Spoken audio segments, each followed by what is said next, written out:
Procrastination, the art of doing nothing but convincing yourself that at least I'm doing something. Does that sound familiar to you? Hey there, my name is KOKETSO. I'm a medical student at the University of Free State, and in today's video, I wanted to talk about the single most dangerous things when it comes to destroying our academic careers, and that is procrastination.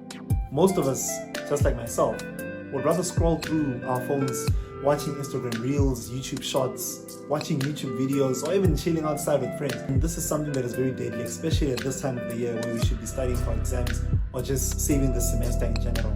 So in this video, I want to talk about 4 tips or 4 ways to overcome procrastination. You feel like you're also constantly distracted when it comes to either your phone or any other forms of distractions, then I think this video is for you.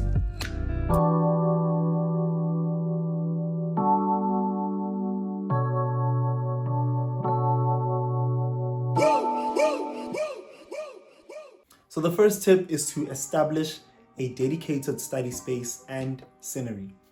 That is, you must have the space that you know that when I sit here, there is no playing around. When I sit here, it means business. This is where I know that it's crunch time. So what that is, for example, for me, it used to be my study desk, which is right behind me. But now I have a place in the study room where I know that when I sit here, there is no distraction. My phone remains behind. The moment I sit here, it's crunch time. I mean business. So establish that scenery. Know that when I sit at this particular place, and keep it consistent. When I sit at my desk, that is when I study. That is when nothing else has to happen. So you know that when you have to eat, you go eat in the dining room. When you have to watch YouTube videos, you watch them on your bed or something. But when you sit down on that study desk, or like my case when I was in high school, when I do not have a study desk, when I sit down and I sit on my, what is that thing? My ironing board, then I know that it's crunch time. I know, hey, now it's kasogala. It's fucked up. Then I know that there is nothing that can distract me. So establish a certain study space and scenery that you know when I sit here, there is nothing that can shift me or move me.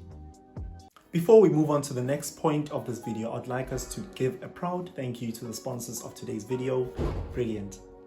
If you haven't heard of Brilliant by now, all I wish to know is exactly which rock you've been living under.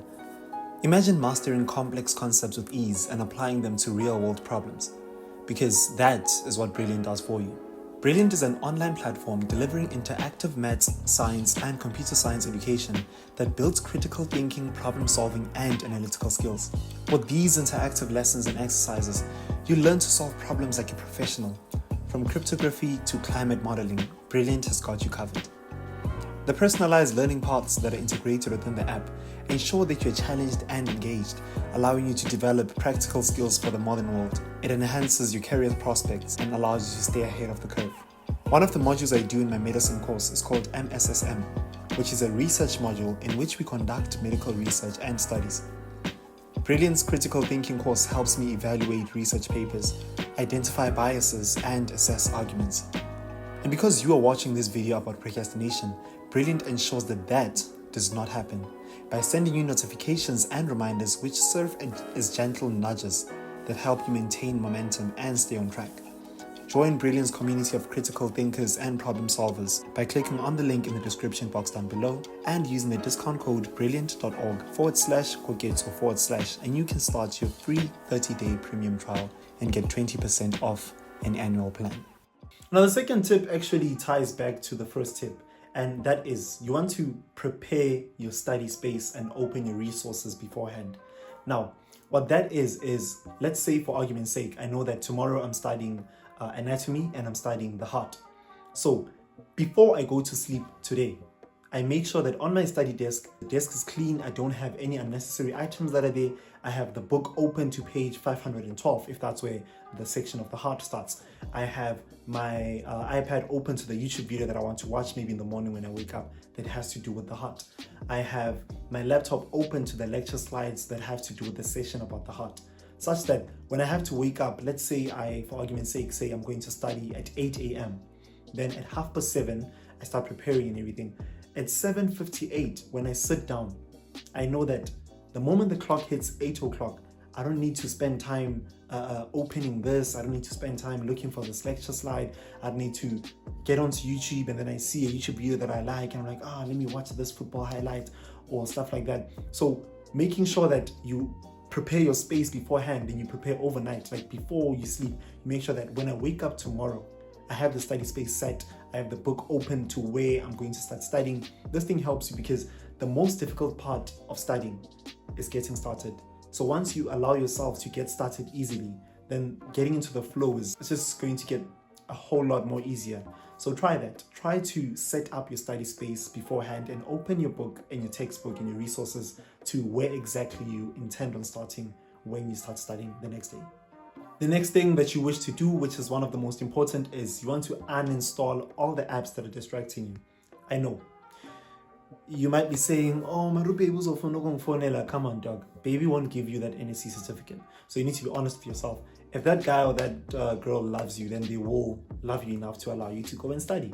So what I mean here is, when I was in matric, I remember I used to delete my WhatsApp, and I would use my mother's phone to take the WhatsApp chats of maybe my friend Karabo, and maybe sometimes I'll take the group chats, my school group chats that I know that I'm going to use.